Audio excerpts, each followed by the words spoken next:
Soy zapatista del estado de Morelos, porque proclamo el plan de Ayala y de San Luis.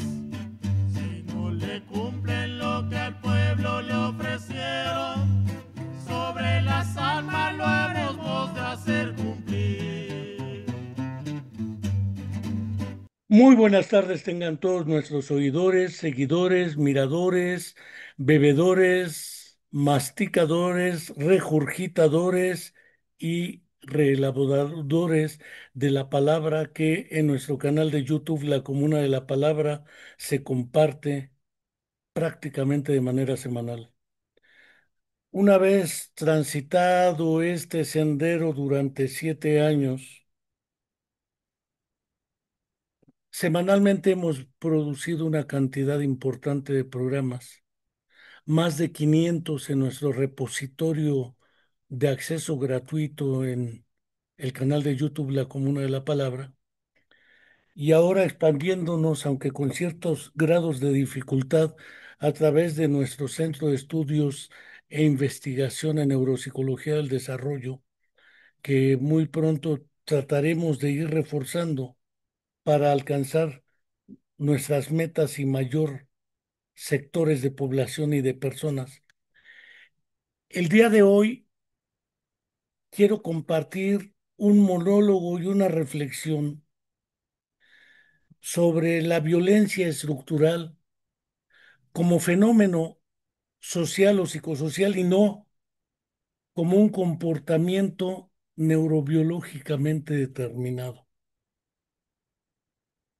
No quiero, sin embargo, iniciar esta reflexión sin antes recordar que, debido a la violencia estructural de la cual hablaremos hoy, hace ya más de 10 años se produjo la desaparición forzada de 43 jóvenes estudiantes de la Escuela Normal Rural Raúl Isidro Burgos de Ayotzinapa, en Tixtla de Guerrero, Guerrero, y desde luego que hasta la fecha no tenemos ni la verdad histórica, ni la verdad a secas, ni la justicia transicional o no, prometidas en su momento durante su campaña como candidato a la presidencia de la República por el entonces suspirante, después presidente Andrés Manuel López Obrador. Al término de su sexenio no tenemos aún resuelto el problema. Esta misma semana, la doctora Claudia Sheinbaum Pardo, presidenta en turno, rindió su primer informe de gobierno y aún no tenemos ni la verdad histórica ni la justicia. Pero la violencia estructural galopa en caballo de Hacienda, provocando desapariciones forzadas, aunque acá en Morelos hay quienes dicen que hay desapariciones voluntarias, como si alguien dijera, deshágase de mí, y entonces desaparece voluntariamente. Parece ser que no entendemos o no queremos entender una realidad lacerante. El problema de la violencia estructural es un problema sumamente gordo que muestra de ello fue la desaparición forzada de los 43 jóvenes de la Escuela Normal Rural Raúl Isidro Burgos de Ayotzinapa, en Tixla de Guerrero, Guerrero, como un crimen de Estado. No quiero dejar de recordar, por ejemplo, Tlaxcala, Oaxaca, el 68, el 71, el 77. No quiero dejar de recordar Aguas Blancas y otros tantos crímenes de Estado como expresión de la violencia estructural que históricamente nos agobia. No quiero dejar de recordar aquí que efectivamente la cantidad es insultante para cualquier mortal que escuche el discurso de que la violencia disminuye, disminuye los asesinatos, todo disminuye, pero en el sentimiento de la vida cotidiana uno no alcanza a percibir ese descenso de la violencia estructural. Tiene impacto en diversas áreas. Sobre ella se ha hablado. Por ejemplo, hay pinturas de Fernando Botero. Una se intitula Masacre en Bogotá, sobre los crímenes cometidos por el entonces llamado crimen organizado ahora pomposamente, pero lo que eran los grupos del narco eh, asentados en Bogotá, en Cali, en Medellín, en Colombia. México no es la excepción. Sin embargo, ahora el gobierno de Donald Trump, bajo el argumento insostenible de que hay que atacar el narcoterrorismo, pretenden invadir la hermana República Bolivariana de Venezuela. Y no hay quienes dentro de nuestro Estado mexicano y particularmente de nuestra nación acudan casi de rodillas, prosternados, es decir, prácticamente hincados ante Donald Trump a pedirle que también persigan a los narcogobernantes mexicanos. Es decir, asumen que el policía y gendarme del mundo es el gobierno de los Estados Unidos, asumiendo su política violenta como política deseable, a la cual debiéramos aspirar. No quiero dejar de señalar estos elementos, porque también tenemos presente a nuestra amiga Angélica Rodríguez Monroy, que junto con otras madres buscadoras siguen esperando a sus hijos, a sus hijas, a sus nietos, a sus esposos, a sus padres, etcétera, que han desaparecido. Valga el eufemismo desaparición, porque tampoco la realidad desaparece, los desaparece alguien.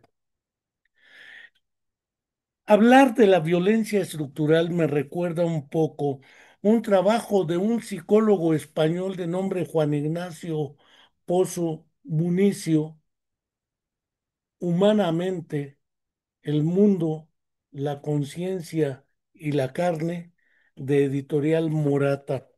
Y no quiero dejar de citar una parte que a mí siempre me impresionó. Curiosamente empieza con un fragmento de un tango argentino de Enrique Santos Discépolo, conocido como Cambalache.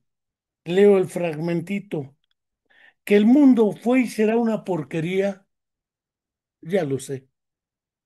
En el 506 y en el 2000 también, que siempre ha habido chorros, maquiavelos y estafaos, contentos y amargaos, varones y dufle, pero que el siglo XX es un despliegue de maldad insolente, ya no hay quien lo niegue.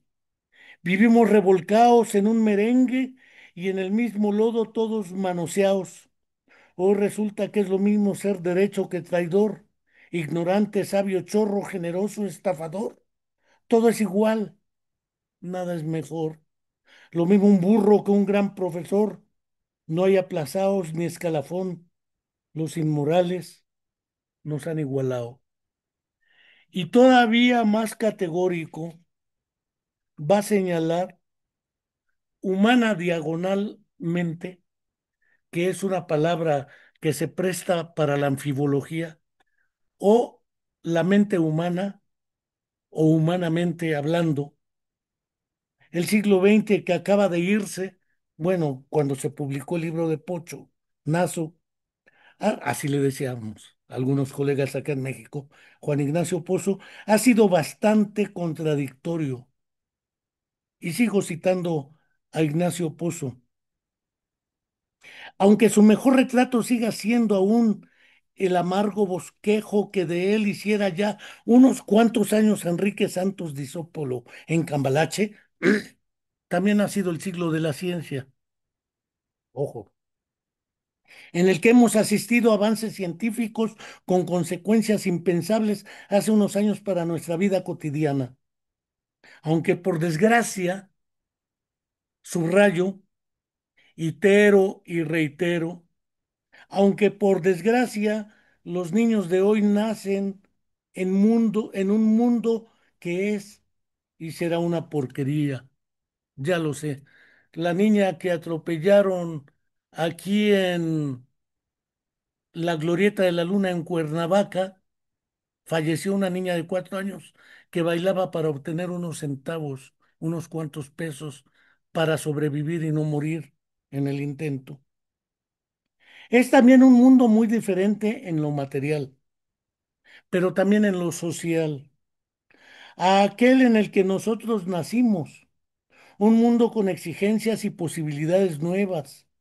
A nuestros efectos, para no seguir otros rumbos y reflexiones sin duda tentadoras, dice Juan Ignacio Pozo, un mundo cognitivamente distinto. Ese cambio es en gran medida consecuencia de la revolución digital, que en diferentes ciencias, incluidas las ciencias cognitivas, quién sabe qué sean estas, se ha producido en la segunda mitad del siglo XX y ha ido. Y como señala Juan José Millás, aunque aquí nada cita Millás, ha producido un trasiego entre el mundo digital y el analógico. Y prosigo ahora de mi cosecha. Tenemos un mundo digital, tenemos un mundo analógico y sin embargo, aunque digan que la pobreza ha descendido, depende de cómo definamos la pobreza. Si la pobreza se define en ingresos y en los ingresos se incluyen las becas que dan algunos gobiernos o estímulos económicos, pues se ha disminuido. Pero si la pobreza implica educación, salud, vivienda, calidad de vida, el esquema cambia. Puede no ser la reducción tan flamante como se anuncia, pero si es de ingresos, incremento al salario mínimo, etcétera, pues no cabe duda que es probable decir que disminuyó. Pero depende del criterio que utilicemos. No quiero aquí, sin embargo, dejar de señalar que efectivamente el asunto de la violencia es un asunto que merece ser tomado en consideración y merece ser tomado en consideración porque efectivamente hasta ahora no tenemos un estudio serio que nos permita deslindar si efectivamente estamos transitando a un mundo mejor en la era digital y no solo en la era que nos anuncian como la era de la dinámica que no tenemos evidente. Hablar de la violencia es hablar de un objeto de análisis que se ha colocado bajo la mirada naturalmente de la ética, la moral o el derecho. También ha sido analizada desde una aproximación biológica y particularmente etológica, pero aún más primatológica documentada. No quiero dejar de recordar estudios clásicos muy recientes realizados por el etólogo y primatólogo Franz de Waal, fallecido no hace mucho, a este respecto. Ya en su momento, Sigmund Freud hablaba de que existían dos instintos en el ser humano en conflicto, que Wilhelm Reich en su materialismo dialéctico y psicoanálisis considera como elemento fundamental del supuesto pensamiento dialéctico de la contradicción en Freud. El principio del placer, Eros, a partir de un instinto de vida, una pulsión vital, y por su contrario, un instinto o una pulsión de muerte. Tengamos claro que para algunos esto fue traducido a partir de sus vivencias como psiquiatras en la Segunda Guerra Mundial y como sobrevivientes de los campos de concentración. Refiero aquí, por ejemplo, a Víctor Frankl, al propio Wilhelm Reich, refiero aquí a Barry Cyrulnik o al psiquiatra italiano Franco Basaglia, entre otros más. El dilema existencial y fenomenológico que aparece entre guerras también en Europa obedece quizá a esa circunstancia donde algunos se vieron tentados a creer que el mal iba a triunfar sobre el bien, que era inevitable, porque el camino al infierno está empedrado de muy buenas intenciones. Por ejemplo, el genial biógrafo y escritor literato Stefan Zweig, que se suicidó con su esposa muy jovencita ella, en Petrópolis, Brasil, porque creyó que los nazis iban a ganar. Ahora todavía tenemos ese conflicto con el asunto de Ucrania, Rusia y el propio Estados Unidos más la Unión Europea.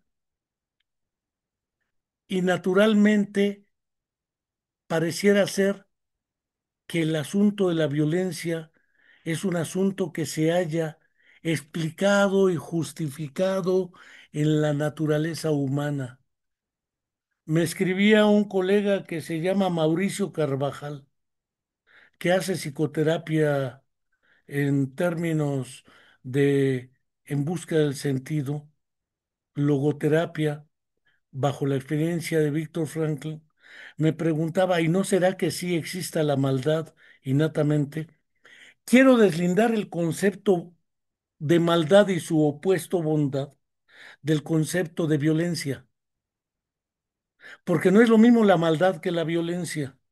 La maldad implica un juicio de valor moral o ético, mientras no jurídico. En el derecho el concepto no es el de maldad, es el del delito. Y a partir de ahí, el problema es que en el derecho aparecerá como transgresión a normas que pretenden asegurar el ejercicio de los derechos fundamentales del ser humano, el derecho a la vida, el derecho a la alimentación, el derecho a la vivienda, etcétera, etcétera, etcétera. La transgresión a estos derechos, con o sin violencia, aparece también, es parte de un sistema jurídico o de un sistema ético o de un sistema moral que pretende regular el comportamiento humano. Como de ninguna manera soy pastor, ni cura, ni juez, ni psicoanalista, como para acostar en un diván a alguien al que cuente todos sus traumas, sueños o ideas, espontánea y libremente. No pienso emitir juicios de ninguna naturaleza, de carácter moral, ético o jurídico. Por ende es que trascenderemos esa primer lógica analítica que implica no matarás, amarás al Señor tu Dios por sobre todas las cosas. Incluso hay un trabajo muy clásico del primatólogo Franz de Waal y hay otro que de un filósofo Yuval Noah Harari que nos habla de las enseñanzas del siglo XX, donde él ve un mundo mejor. Se llama El bonobo y los 10 mandamientos y como subtítulo muy claro, en busca de la ética entre los primates. No solamente juzgo eso, puedo referir del mismo autor de Franz de Waal, La edad de la empatía, ¿sí? Lecciones naturales sobre la sociedad de los pequeños primates y la transmisión de normas de comportamiento. Tampoco quiero dejar de reconocer el trabajo de Franz de Waal. Van a decir que le hago propaganda.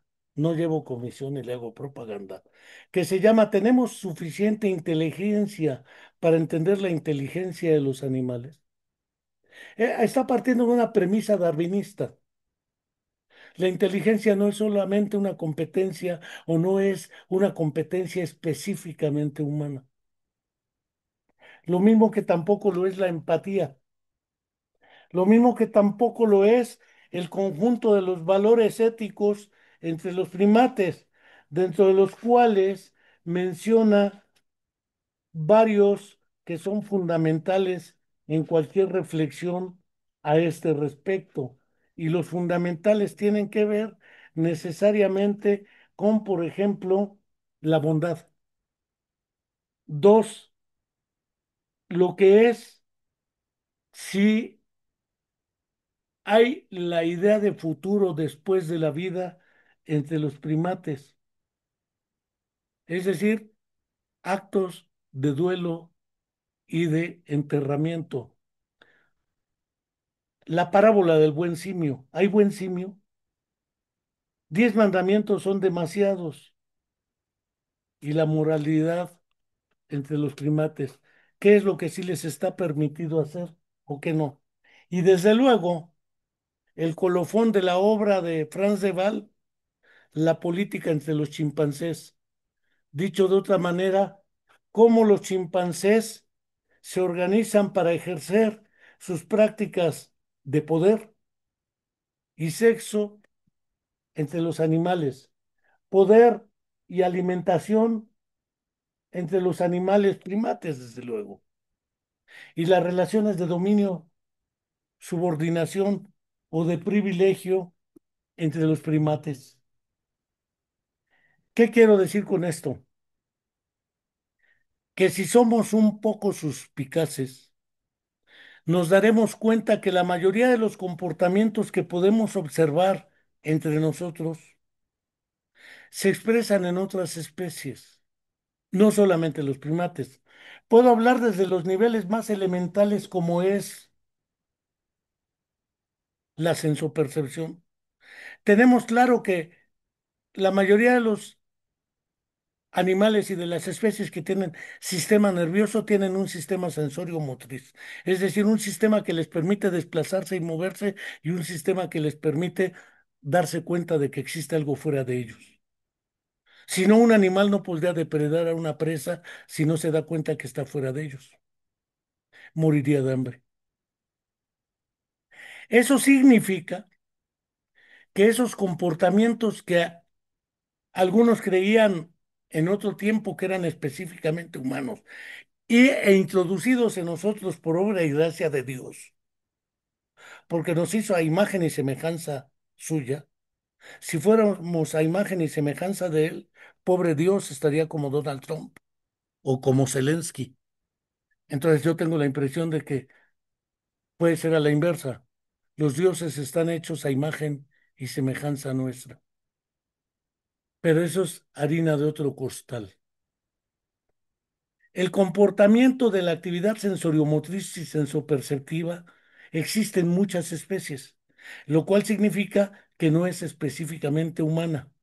Y sin embargo, la actividad sensoperceptiva y sensoriomotriz humana tiene sendas diferencias con respecto a la actividad sensoriomotriz y sensorial no humana. Podemos hablar de que los sistemas de memoria y aprendizaje existen no solamente entre los humanos. Ya Pavlov demostró antes que los conductistas, ¿sí?, que el aprendizaje y la memoria es parte de las actividades en la escala filogenética o evolutiva, cosa que Darwin ya sostenía. Es decir, que la teoría de la evolución no es una balandronada o una vacilada. Podemos hablar del aprendizaje, la memoria, la atención, podemos hablar de una inteligencia práctica que les permite a ciertos miembros de ciertas especies resolver problemas complejos. Pensemos en los primates y su solución de problemas. Pensemos en felinos o en otra clase o especies animales y vamos a notar que ese comportamiento existe también. Existe el asombro y la perplejidad no solo en humanos, también en animales. Existen comportamientos emocionales como la ira, el placer. Algunos hablan del instinto maternal, por ejemplo. Se ha visto en diversas especies cómo las hembras que crían cuidan de una manera donde hasta se sirven de la violencia para proteger a su crío. Es decir, el comportamiento de la violencia, la ira, el placer o ciertas emociones no son específicamente humanas. Tienen un antecedente que lo llevó a Franz de Waal, otra vez, a publicar un libro que se llama Nuestro mono innato. Pareciera ser que tenemos dentro de nosotros mismos ciertos rasgos de comportamiento de otras especies animales que a lo largo de la evolución o de la escala filogenética se han mantenido, pero la cualidad de estos es distinta entre la humana y la no humana. Si hablamos, en este caso de la violencia, podemos ubicarla en varios planos. Se habla, por ejemplo, entre algunos ictiólogos, probablemente el biólogo Topil Contreras, lo mismo que Juan Manuel, unos miembros de la UAM, tienen muy claro, son ictiólogos. El comportamiento entre algunas especies de peces es territorial. Es decir, si otro miembro de otra especie trata de entrar a su territorio, valga esa idea de su, nos va a implicar un asunto que tendría que verse en el comportamiento no solamente lógico, sino en el comportamiento violento. Se atacan entre algunos peces. Hay peces que son más territoriales que otros. Y para sobrevivir, muchos animales realizan la cacería, que no es precisamente un día de campo. Hay comportamientos violentos. ¿Qué quiere esto decir? Podemos asumir como una premisa indiscutible e incuestionable que la mayoría del comportamiento humano en sentido psicológico o neuropsicológico tiene sus antecedentes filogenéticos en el comportamiento de otras especies. Ello es indiscutible.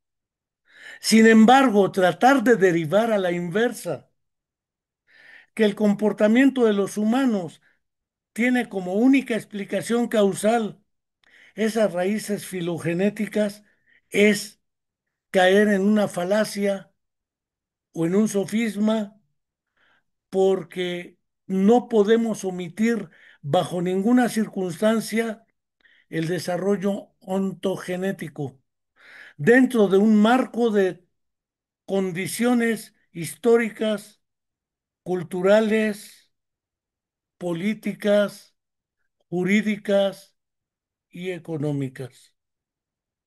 Ello significa que existen un conjunto de condiciones histórico-culturales, políticas, económicas o jurídicas que imponen ciertas lógicas de funcionamiento al comportamiento humano, a diferencia de los animales, que no tienen este conjunto de estructuras y constructos sociales que le permiten atemperar, por decirlo de algún modo, ese comportamiento violento. Ha habido incluso dentro del ámbito de la clínica neuropsicológica un conjunto de estudios que han por lo menos mostrado, no voy a decir demostrado, que han mostrado que una vez que algunas personas adultas tuvieron una lesión por herida de bala, trauma de cráneo u otro tipo de problema, en ciertas regiones de las áreas frontales y prefrontales del cerebro, como que pierden esa capacidad de regulación del comportamiento o autorregulación del comportamiento en virtud de ciertos valores, creencias, intereses y normas sociales de convivencia. De modo tal que al liberarse de estas, el sistema neuropsicológico hace que la persona se comporte fuera de dichas normas y en consecuencia, a los ojos del observador, sea más violento. En el caso del famoso personaje Phineas Gage, quien trabajaba en la industria minera y en el tendido de ferrocarril que tenía que ver con ella, una explosión le atravesó una barreta de acero en ambos lóbulos frontales. Lo atravesó completamente. Lo más curioso del caso de Phineas Gage, que narra muy claramente en su libro El error de Descartes Antonio Damasio, editorial Andrés Bello, Santiago de Chile. La gente quedó sorprendida porque más allá de lo que fue el proceso infeccioso del postraumático, más allá de los cuidados, era una época donde los antibióticos no eran precisamente de alta calidad. Ahora ya hay resistencia a los antibióticos. Tuvimos un programa dedicado a ello, ¿eh? Donde efectivamente lo más sorpresivo era que se paró solito Phineas Gage. No perdió la capacidad sensorio-motriz. Se daba cuenta de lo que estaba afuera. Phineas Gage hablaba, entendía lo que le decían. Es decir, parecía ser que Phineas Gage era la muestra viva del milagro de que los daños al cerebro pueden no tener ninguna consecuencia. Quedó como si nada. Ah, pero, sin embargo, en otro capítulo, Antonio Damasio, que intitula Phineas Gage ya no era Phineas Gage. Parece ser que en la neuropsicología y en la psicología hablamos de conducta, comportamiento y demás, pero nos olvidamos de la categoría central, personalidad. Y Franz de Waal habla de la changonalidad, aunque habla de la personalidad en primates. Cosa que es curiosa, porque la noción de personalidad, salvo el trabajo de Lucien Seff, Marxismo y teorías de la personalidad, ediciones Amorortu, Buenos Aires, Argentina, probablemente trabaje este asunto, entre otros más. Ni la neuropsicología contemporánea ni la psicología contemporánea han recuperado la noción de personalidad. Ya no hablo de los otros asuntos. Pareciera ser que hay una uniformidad en todo. Esta idea lleva a que según las teorías clásicas de la personalidad o de los humores, del carácter y el temperamento, había personas más violentas que otras por cuestiones biológicas o temperamentales, dijeran. Este es muy temperamental, el otro es muy introvertido. Parece ser que ha sido muy tentadora esa idea.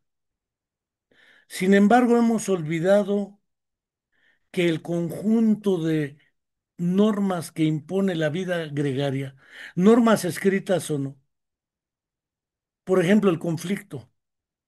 En la UAM dan cursos de estrategias de solución de conflictos y su negociación. Pareciera ser que los humanos hemos tratado de diseñar estrategias de negociación del conflicto. Los primates también, cosa que describe con lujo de detalle Franz de Waal en sus trabajos. ¿Qué quiere esto decir? Pareciera ser que hemos olvidado que a la inversa, el comportamiento gregario impone también ontogenéticamente a las culturas o especies no humanas, dijera Franz de Waal, ciertas pautas de comportamiento para pertenecer al grupo. Ha descrito fenómenos como que ciertos grupos de primates expulsan a otros primates por no adaptarse a sus normas de comportamiento, no escritas evidentemente. Dijera Juan Gabriel en una canción, te pareces tanto a mí que no puedes engañarme. Pues en nuestro mono interior se narra mucho esta cuestión del te pareces tanto a mí, ¿sí? Que no puedes engañarme. Sobre todo las relaciones de poder, por ejemplo, muy documentadas. Basta con la etología y la primatología para poder comprender la violencia entre los humanos. Considero que no. Por lo menos podemos reconocer dos manifestaciones de la violencia. La violencia oculta, no perceptible a ojo de buen cubero, y la violencia abierta o evidente. La más clara y evidente es la violencia militar, la guerra.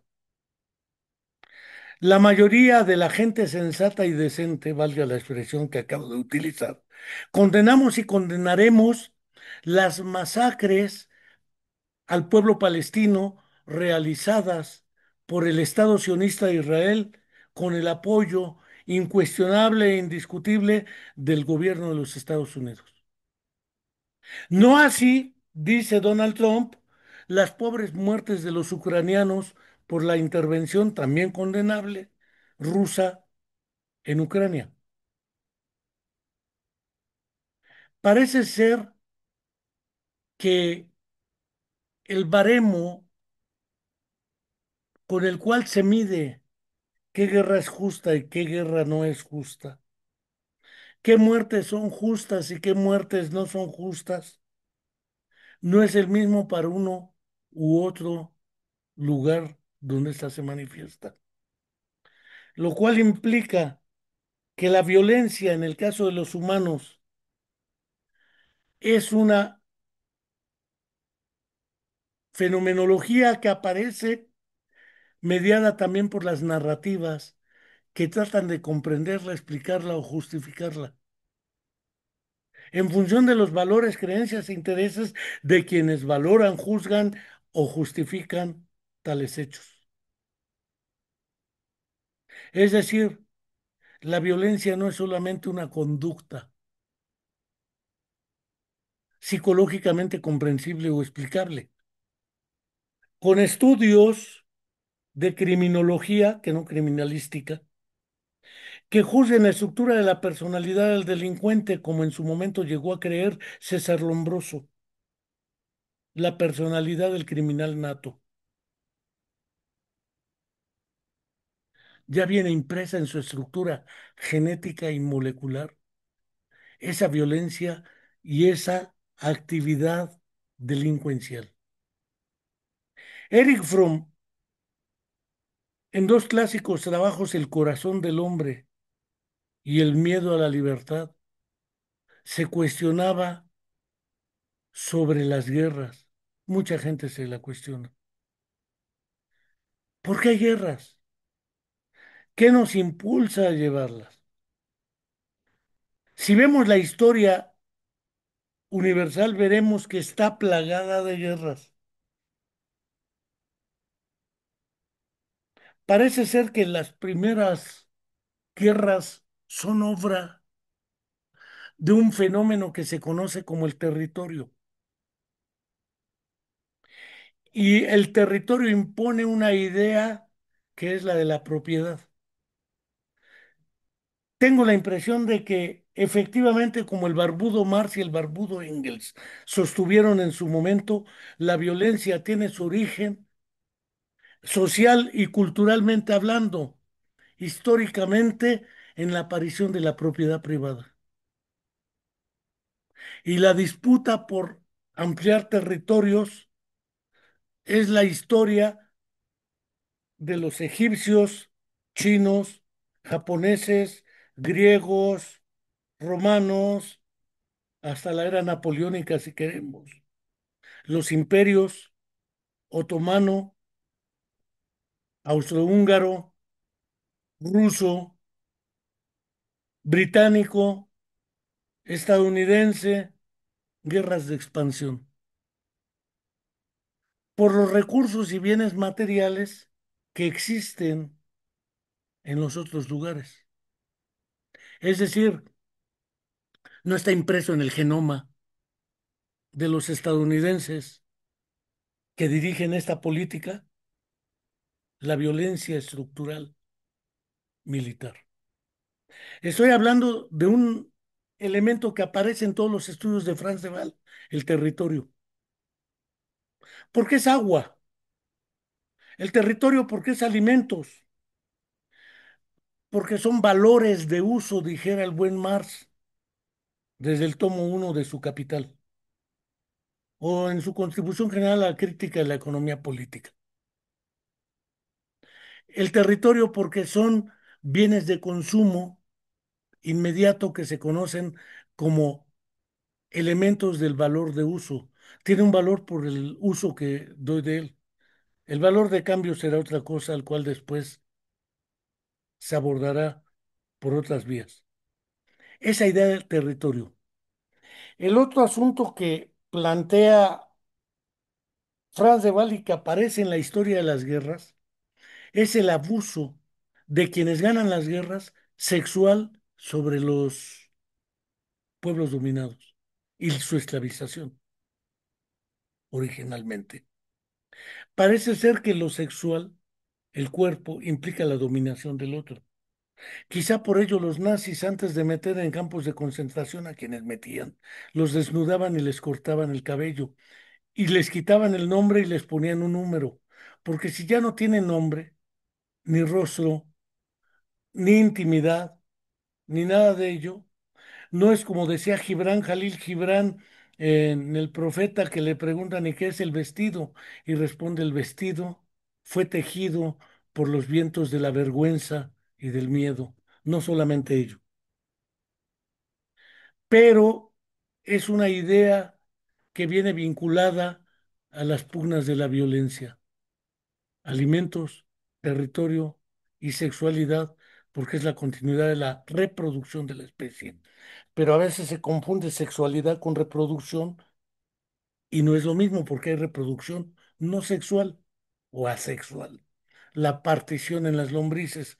Pero no me voy a meter a eso que los biólogos tienen mucho más claro que su servidor. Pensar en la violencia abierta o encubierta implica además pensar en otros fenómenos. La violencia aparece por el conflicto y el conflicto, ya mencionábamos, tiene que ver con territorio, propiedad y poder. Relaciones de dominio-subordinación que impone la vida gregaria a partir de la aparición de la propiedad privada, según sobre el territorio. Y después aparece el Estado en una relación con cierta extensión territorial que le corresponde, porque además el Estado es el único, dirían algunos abogados, sociólogos o economistas, es la única estructura que tiene la libertad del ejercicio de la violencia sobre los otros para asegurar la gobernabilidad. Por eso los estados tienen policías y ejércitos y cárceles, para imponer mediante la violencia esa gobernabilidad de esas relaciones de producción. Y quien se sale de ellas entra a ser objeto de la administración de la violencia de Estado. Pero aquí nuestra presidenta dice es que nosotros no secuestramos ni desaparecemos a la gente, ni realizamos las masacres que ahora se refieren. Pero entonces el Estado, ¿cómo asegura esa gobernabilidad cuando la violencia ya viene de grupos que no son el gobierno, grupos de narcos, grupos delincuenciales de cuello blanco y no, esto también, que no se refieren, sí, que imponen mediante la violencia estructural el terror? Hace rato me preguntaba y preguntaba a personas que conozco, ¿qué sentido tiene que un violador viole a la chica y después la mate? O dos, ¿qué sentido tiene que un grupo que se disputa un territorio o un mercado al levantar a miembros de otro grupo, no solamente los mata, los exhibe, los desnuda, los tortura, les amputa los miembros, los degüellan y los cuelgan públicamente? ¿Para qué ese exceso de violencia? Pareciera ser que a los ojos de nosotros, los observadores, es innecesaria, pero a los ojos de ellos probablemente están mandando mensajes de terror para regular el comportamiento de otros. Es decir, imponer mediante la violencia sus relaciones de dominio-subordinación, a partir de un poder económico o no. Si vemos ese tipo de fenómenos, no pueden ser explicados psicopatológicamente,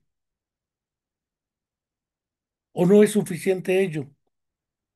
Creer que el Chapo Guzmán, que los hijos del Chapo, que todos los que se refieren como grandes capos son enfermos mentales es psicologizar un fenómeno de naturaleza psicosocial y sobre todo socioeconómico y sociopolítica.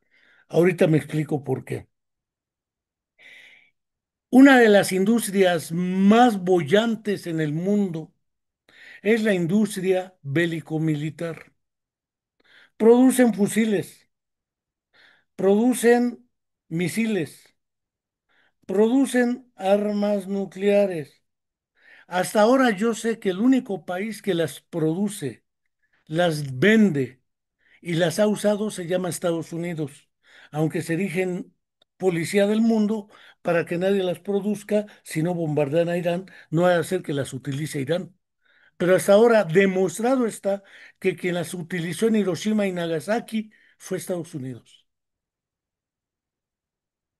La producción, distribución y consumo de armas se realiza en esos países. La pregunta más estúpida que me hice fue,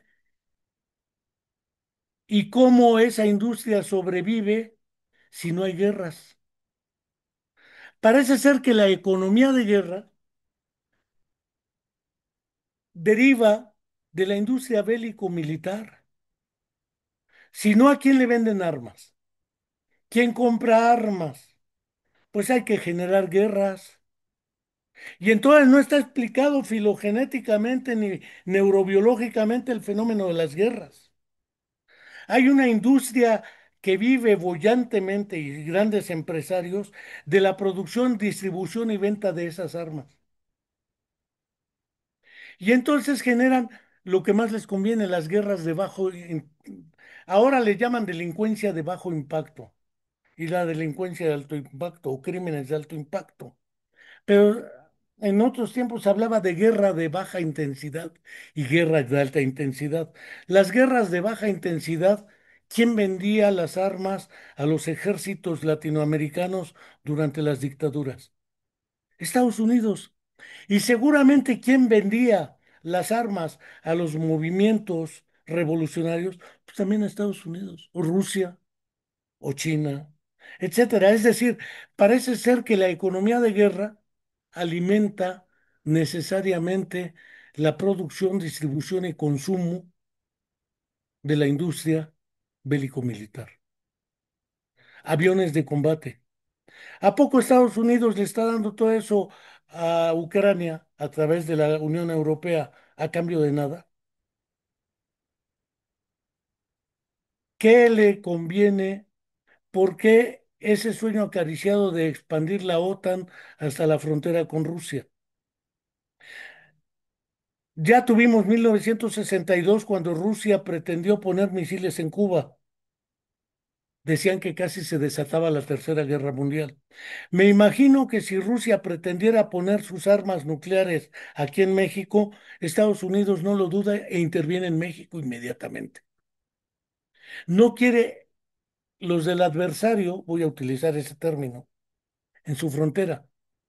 ¿A quién se le ocurre pensar en Estados Unidos que Rusia lo va a permitir y además va a meter a Ucrania a la OTAN?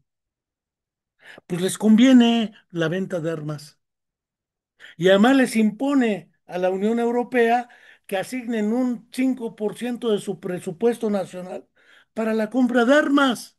¿A quién? A Estados Unidos. Entonces, la economía de guerra tiene como fundamento esta idea. Algo similar ocurre con la economía del narcotráfico, porque el narcotráfico no es nada más que consume, no, ¿quién la produce la droga? ¿Dónde se produce? ¿Dónde se trasiega? ¿Quién la vigila? ¿Quién la transporta? ¿Quién la compra? ¿Quién la vende? Es una gran industria.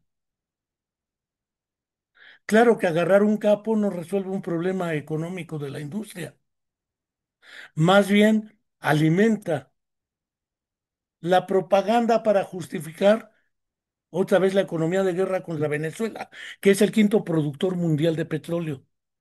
Téngase claro también eso. No es solamente que vamos a acabar con los narcoterroristas y narcogobiernos y los dictadores. Hay petróleo de por medio.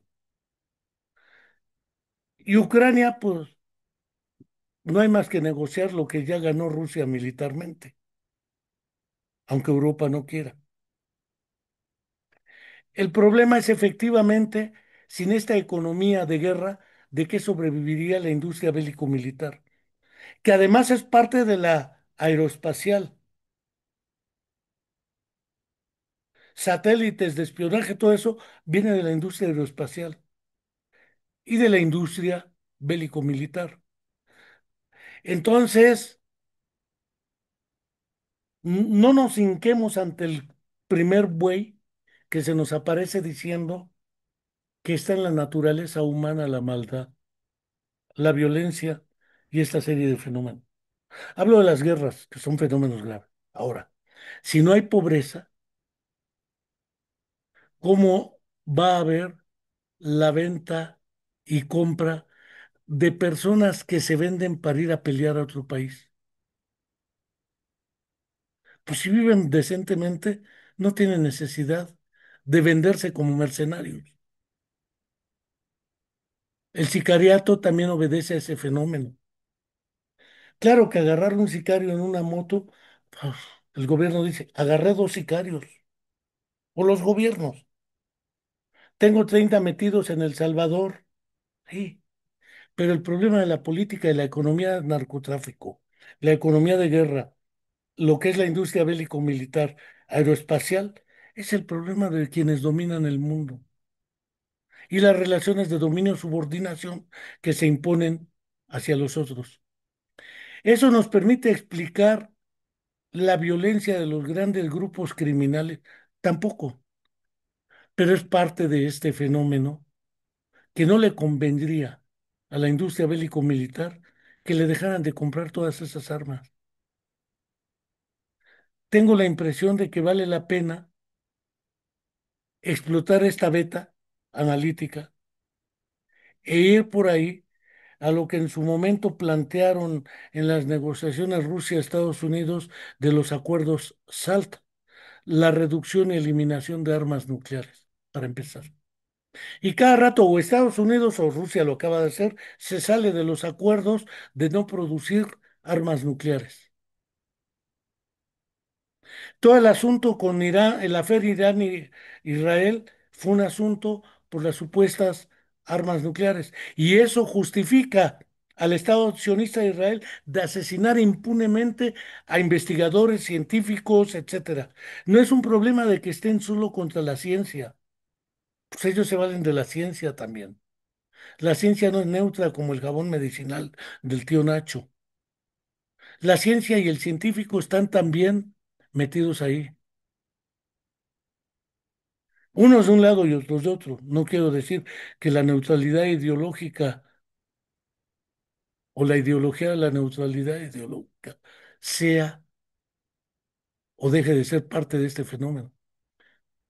Pero vale la pena decir, es que ese no era científico, era terrorista y entonces tengo derecho a matarlo. Y eso ha hecho el Estado de Israel. Mata periodistas, mata científicos en Irán, mata gobernantes porque todos son terroristas para él. Satán Yahoo indudablemente no lo es. Entonces tengo la impresión de que hablar de la violencia es hablar de un fenómeno psicosocial, geoestratégico y económico político, no de un fenómeno neurobiológico o etológico nada más, porque ni siquiera Franz de Waal, que era un primatólogo bastante fuerte en estas investigaciones sobre las relaciones de poder entre los bonobos, el poder lo tienen las hembras. Es algo muy impresionante. Las hembras determinan y eligen al macho y no la inversa.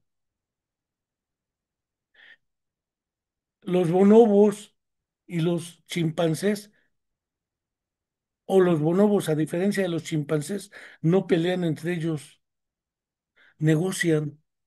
Eso está muy documentado en los trabajos de Franz de Waal, de Jane Goodall también, en su momento, de los Kellogg's y Kellogg's, no el de los, esos que se toman con leche, ¿sí? De los Premac. ¿Un mono es capaz de reconocer en otro intenciones? Parece ser que sí. Eso que sea teoría de la mente. Yo creo que se me quiere fregar. O me puede ganar. Si me puede ganar, me hago un lado. No lo enfrento. Eso se llama anticipar. Y eso también lo tienen los primates. Entonces, si efectivamente este tipo de comportamientos se llegan a observar entre los animales, no conozco ninguna especie o la referencia a alguna especie que haya producido armas de destrucción masiva, que tenga una industria militar y que promueva la violencia estructural y sistémica para poder sobrevivir y no solo sobrevivir, sino estar en un estado boyante. Qué curioso, ya me eché una hora de choro y como dijera el cocodrilo Efraín Huerta, si no me detengo, me alcanzo. Muchas gracias. Están cordialmente invitados a seguir nuestros programas de nuestro canal de YouTube, La Comuna de la Palabra, de efectivamente seguir nuestra página en Internet del Centro de Estudios e Investigación en Neuropsicología del Desarrollo, que reactivaremos muy pronto porque ya hasta me doy vergüenza a mí mismo y me doy lástima. Pero vamos a recuperar la brújula. Hasta la próxima y seguimos invitando a suscribirse a nuestro canal de YouTube. Gracias.